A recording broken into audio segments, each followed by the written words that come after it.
होता है। तो प्रदोष व्रत का नियम जो आप ले रहे हैं, प्रदोष व्रत को जो आप श्रवण कर रहे हैं, उसको जरा ध्यान से सुनिएगा। सबसे पहले स्नान ब्रह्म मुहूर्त का, सुबह का, उसके बाद में फिर आसन पर बैठकर भगवान की भक्ति को धारण करना, शंकर का अनुमोदन करना, शिव भक्ति में डूबे रहना, शंकर का स्मरण करना, शंकर के नाम का स्मरण करते रहना। ये प्रदोष का मूल तत्व। महाराज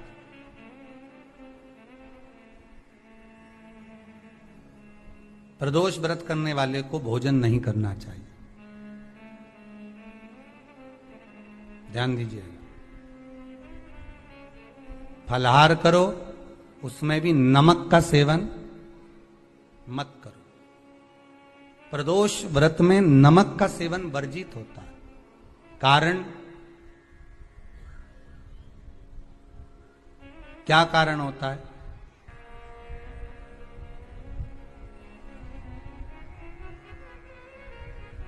पूजन करें प्रदोष काल में, शिव की आराधना करें,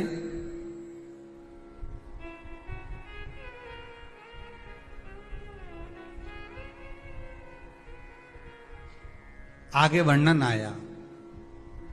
प्रदोष व्रत करने वाले को प्रदोष के दिन प्रयास करना चाहिए कि रात्रि के समय पर आधा घंटा, 10 मिनट, 20 मिनट जागरण करे। जागरण मतलब थोड़ा भगवान का भजन कर ले।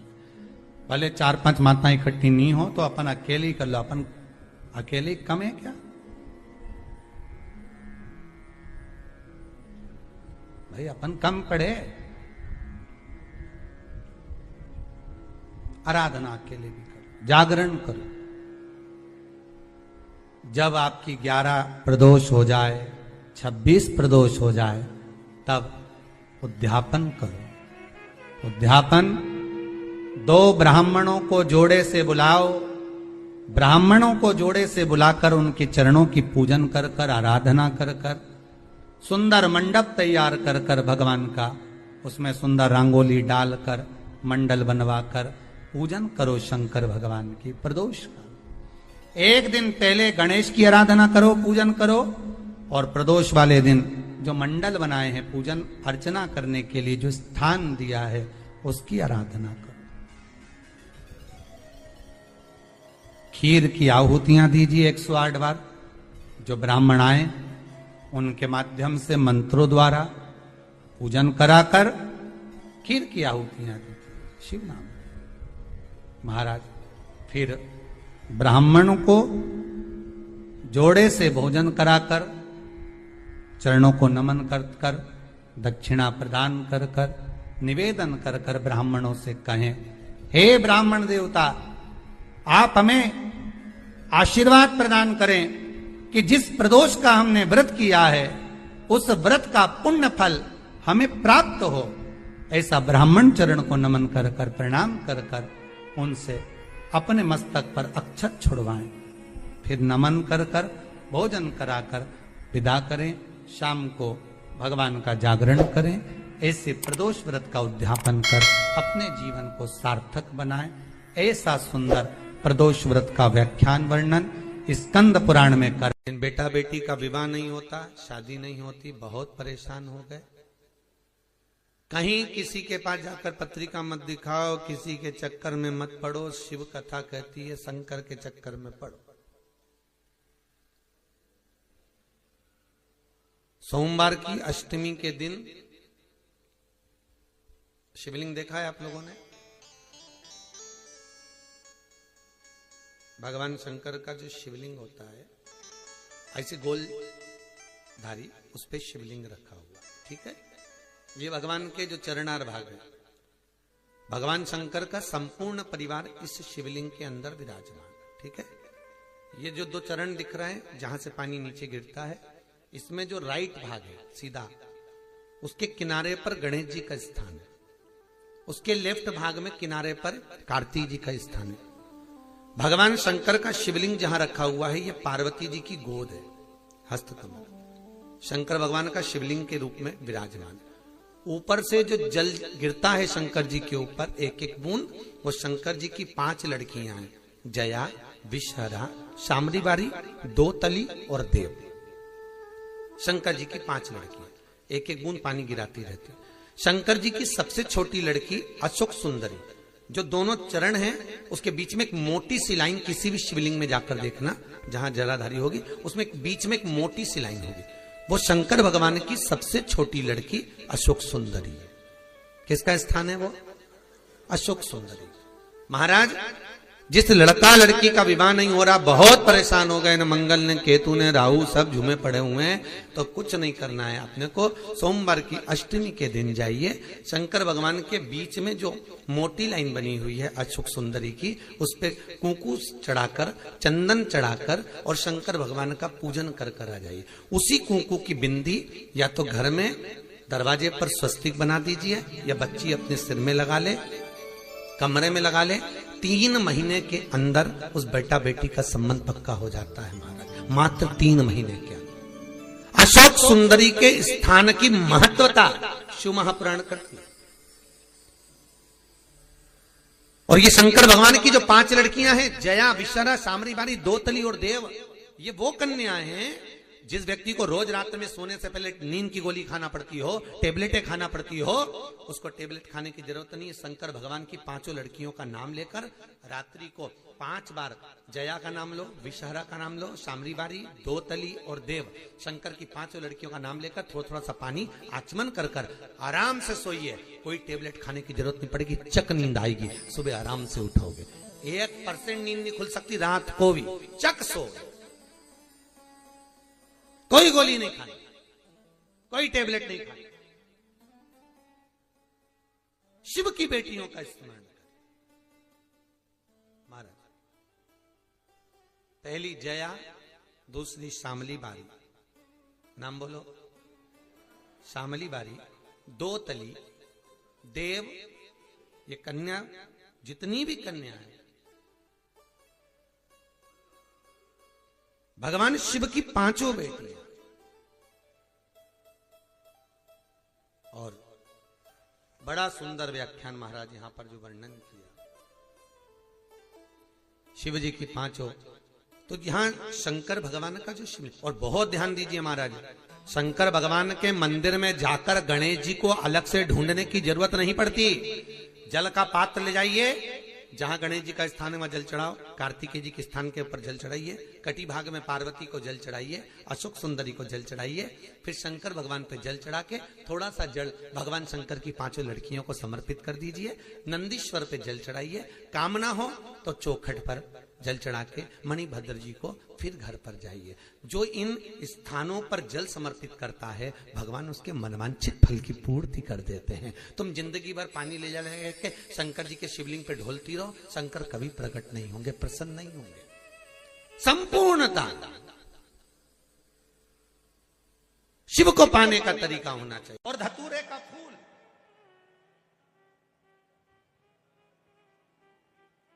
कांटे वाला धतूरा, और उसमें लगने वाला एक पुष्प। आस्था चैनल पर आप लोग देख रहे होंगे धतूरे के फूल का दर्शन। धतूरा और धतूरे का पुष्प, छोटा सा पौधा है, ज्यादा बड़ा नहीं है, कांटा लग रहा है, धतूरा लग रहा है, और उसमें भी साधारण धतूरा नहीं, जिस धतूरे के नीचे की डंडी लाल कलर की होती है, अगर वो सोमवार की अष्टमी को देवाधिदेव महादेव को समर्पित करी जाती है तो उसके घर में कभी संपदा की कमी नहीं होती है। वो धतूरा है, साधारण नहीं है। धतूरे में भी लाल डंडी, जैसे धतूरा गोल होता है उसके नीचे एक छोटी सी डंडी, देखा है आप लोगों ने? अरे देखी कि नहीं देखी बोलो? धतूरा देखा है ना? धतूरे के अंदर एक नीचे छोटी सी डंडी होती है, जब तोड़ोगे तो वो डंडी का कलर अगर लाल है, वो डंडी का कलर अगर लाल है, और कभी हम तो कहेंगे जैसे बड़ी बीमारी जिसको हो जाती है, लीवर, किडनी, कैंसर आदि आदि बड़ी बीमारियों से जो जूझ रहा होता है, प्रयास करो, प्रयास, महामृत्युंजय का जाप कर कर, महामृत्युंजय का स्मरण कर कर, एक लाल डंडी का धतूरा प्रयास करना, एक धतूरा मिल जाए या 5 धतूरे मिल जाए किसी भी एकांतेश्वर महादेव पर, जो शिव मंदिर एकांत में हो, जहां कोई जाता आता नहीं हो। वैसे तो अब बहुत मुश्किल है कि ऐसा मंदिर मिल जाए जहां कोई जाता आता नहीं हो। पहले की बात दूसरी है, अब बात दूसरी है।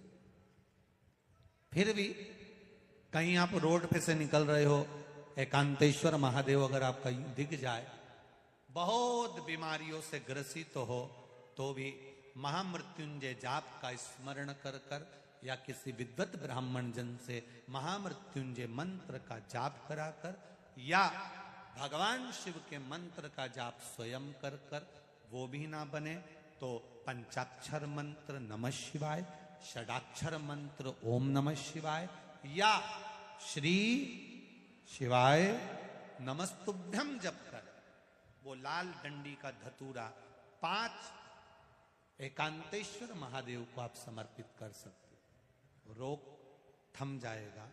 जो दवाई खाओगे वो शरीर को लगना प्रारंभ हो जाएगी और आप स्वस्थ होना प्रारंभ हो जाएंगे। अगर बड़ा रोग, आपको एक कथा में कहा था,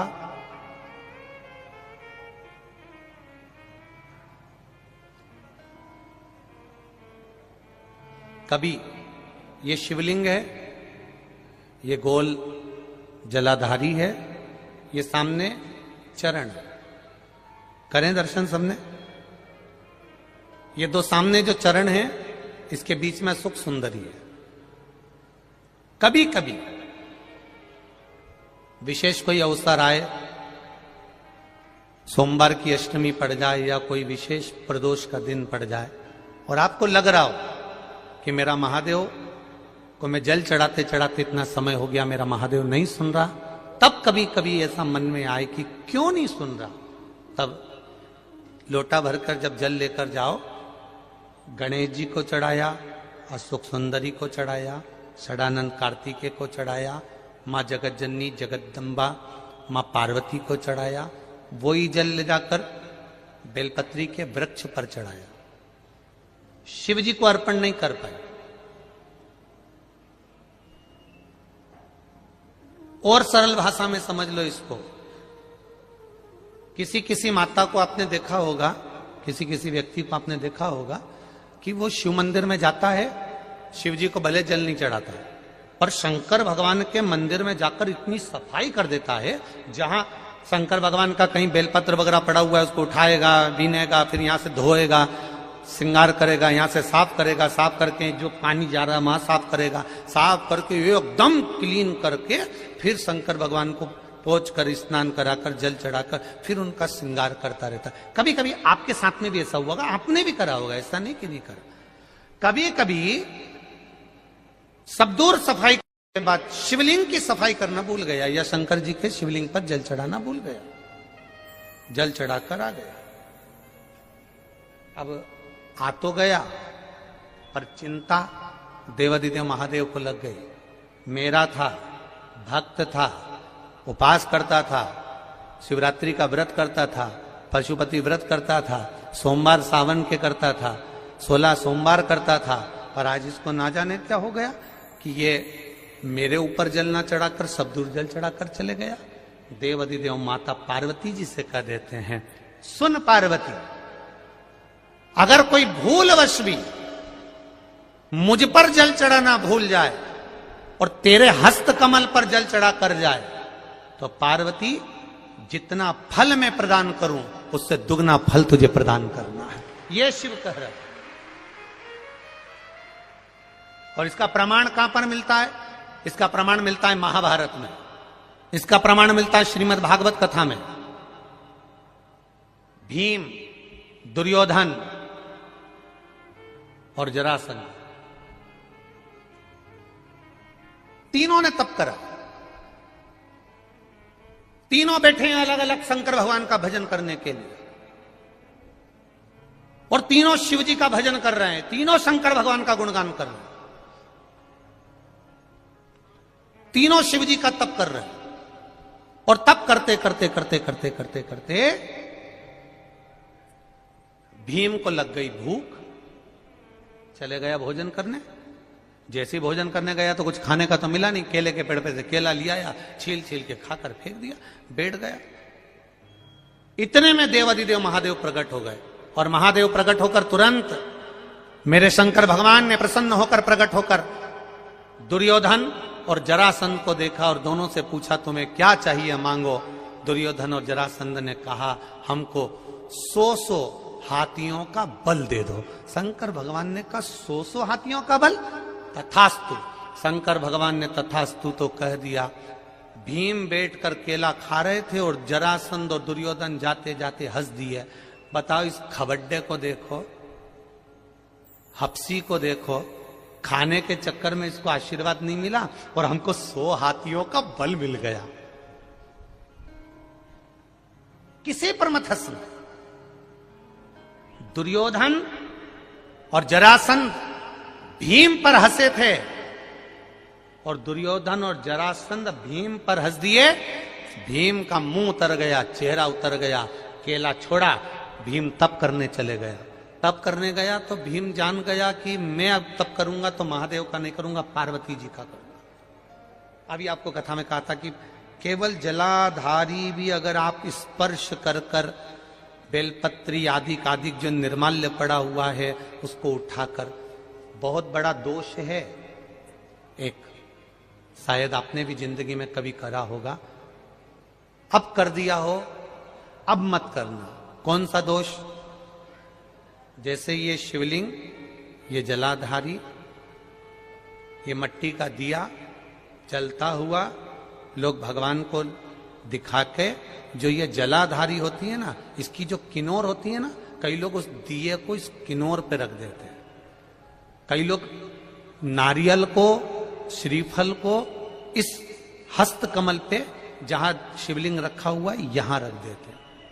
ये दोष है, ये शिव महापुराण का दोष है। शिव पुराण कहती है अगर पशुपति व्रत कर रहे हो, आप कोई व्रत कर रहे हो, कोई कामना कर रहे हो, तुम्हारे पास में अगर श्रीफल, पशुपति व्रत करने के बाद 5वें दिन भी अगर तुम श्रीफल चढ़ा रहे हो तो वो श्रीफल ये जलाधारी पर नहीं रखना है। उस श्रीफल को भेंट के साथ में शंकर भगवान की जलाधारी शिवलिंग इसके ठीक सामने नीचे जमीन पर रखना। उसका फल ये होता है कि तुमने जो पशुपति व्रत करा, शंकर भगवान ने उसको स्वीकार कर लिया और वर प्रदान कर दिया।